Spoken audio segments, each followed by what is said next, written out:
I'm Karima Brown and you're watching Political Exchange, where we unpack Africa's political economy. Cosatu General Secretary Zwelinzima Vavi is fighting for his political survival this week as the Federation's top brass contemplates the scope of an internal probe into alleged wrongdoing on the part of Vavi. Cosatu's Central Executive Committee, which comprises secretaries and presidents of its 20 affiliates, is currently meeting to deal with the internal divisions within the labour movement. Joining me to unpack the implications of a fractured Cosatu is Dr. Stephen Friedman from the Institute for the Study of Democracy, as well as senior political analyst at Africa Practice, Vugani Mde. Gentlemen, thank you so much for joining us here on Political Exchange. Professor Friedman, let me start off with you.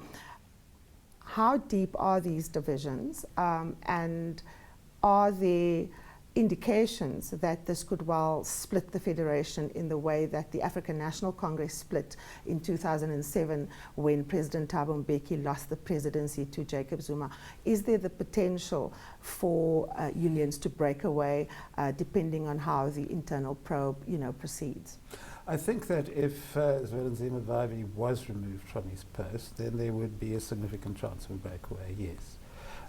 When you say how deep are the divisions, look, at present the divisions are about tactical issues. The divisions are about how close you want to be to the ANC. I mean, there is no suggestion that anybody wants to leave the alliance. The question is what sort of alliance, and people like Zwelinzima Vavi and Ivan Jim from NUMSA want an alliance which obviously moves to the left, but they also want an alliance in which Cosatu is more independent. Other people in the other group want a much more loyal Cosatu. That said, there's a lot of bitterness there. A lot of this has to do with people's personal interests and in some cases people's material interests. And for that reason, even if there is some kind of attempt to smooth it over, successful attempt to smooth it over the next couple of days, these tensions aren't going to go away. They're going to continue. So they may not be deep enough to lead to a split, but they're not going anywhere. They're very real tensions. Vugani, what would you characterize are the key drivers of these divisions? Stephen alluded to one, which is the nature of the relationship between Cosatu and its allies, the African National Congress and the SACP. But there are also other issues that are impacting these divisions. From where you're sitting, how would you characterize this, the differences among the top brass within Cosatu? I think the place to start, Karima, is to acknowledge that equally as interesting as the question of how deep the divisions are, is also how old the divisions are. We tend to look at the post Polokwane era and the fracturing of that Polokwane alliance that removed Mbeki. But divisions centered around the labor movement's relationship to the ANC are as old as the Congress labor movement in this country. And it's not a coincidence that the two major factions are led on the one hand by the National Union of Mine Workers and the Metal Workers Union. Because traditionally, those are traditionally the divisions about the relationship to the National Liberation Movement. And so there is that historical tension around the ANC as well. There are other drivers, as you've alluded. The context is an economic and political context in the South African a South African context that's very challenging for Labour. Not only is the economic situation challenging, but there are changes in the nature of Labour, in the nature of work in South Africa that are changing the character of what constitutes the working class. On the one hand, you find, for instance, that a lot of the work of the sort of workers that Cosatu has traditionally organized are now increasingly are being found outside the formal economy. And even when people are working in areas that are in the formal economy, such as the mining and construction, what you're finding is that casualization and labor brokering are changing the tactics, the organizational tactics that labor has to employ.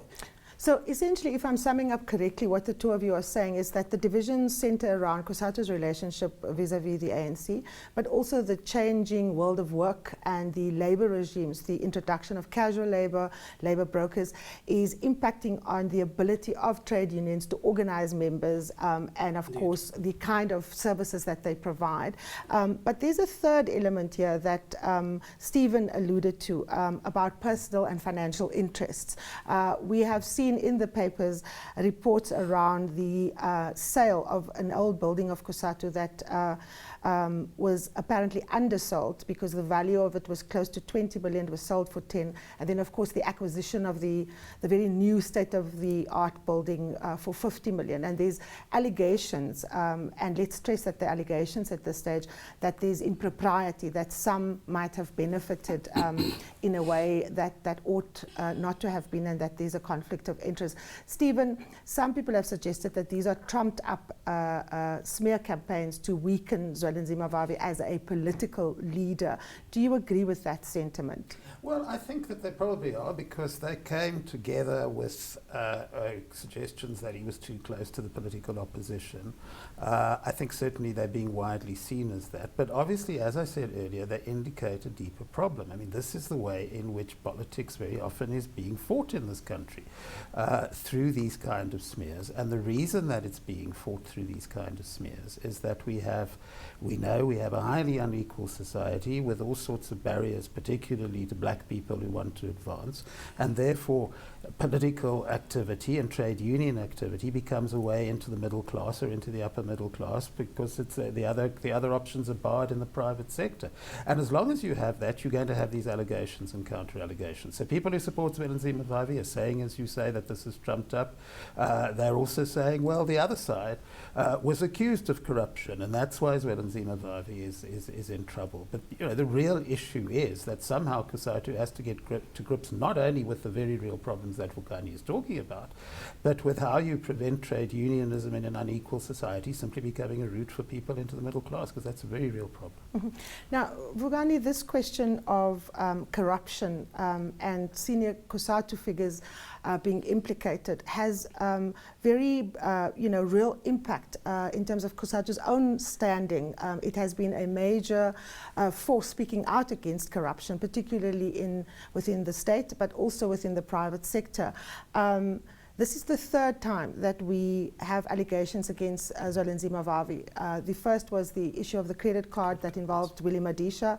The second was when Zwelinzima's wife was employed by a company that effectively bribed a journalist not to write a story about the fact that a car was given to a senior Cosatu official, Jan Mahlangu at the time, also linked to Zwelinzima Vavi. And of course now,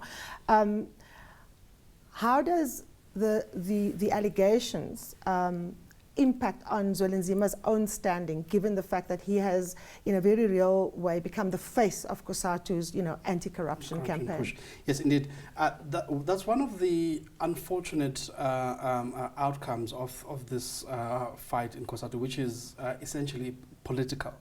The unfortunate outcome is that one of the major casualties of it is Cosatu's stance in the public against corruption, and in particular Corruption Watch, which has been brought into the milieu, as it were, there's been allegations from Vavi's detractors that he uses the organization as a stick to beat his detractors in the union movement. That has the potential to undermine not just Corruption Watch as an organization, but the very Cosatu's very standing. The entire fight. The entire fight against corruption in Cosatu and outside Cosatu. And so, to return briefly, Karima, to the issue of Cosatu House, and if you may indulge me here, I'll add a personal perspective on this. I worked at the old Cosatu House over a decade ago, and for about a year. And I remember most of us who were working in that building came to work every morning with the fear of a collapse. So my view on this is that if anyone offered 15 or 20 million for what is essentially a pile of rubble then they need to have their head read. I don't believe for a moment that Cosatu House was worth anything close to 10 million. I'm not convinced that Cosatu could have got more for that building than what they did receive, and so it adds fuel to the allegation that the charges themselves just don't hold water.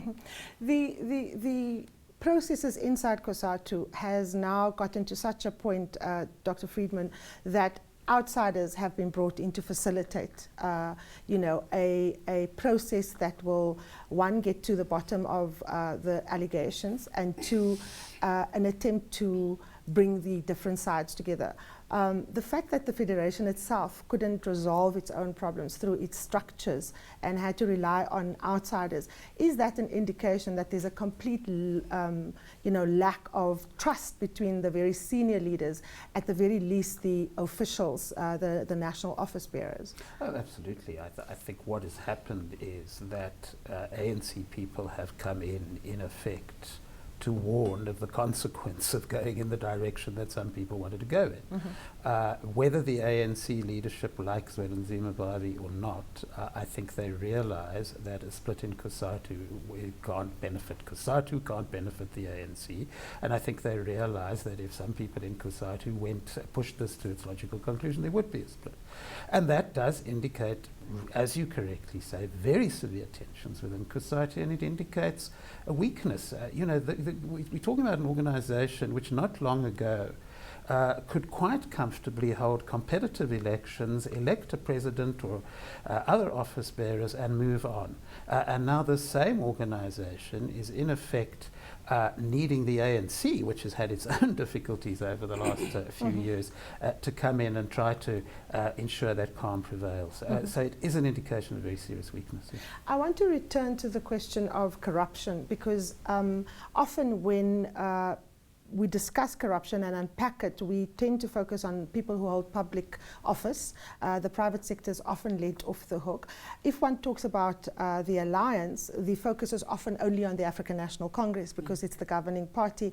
In fact, the sins of incumbency, as the ANC defines the problem, is often left there.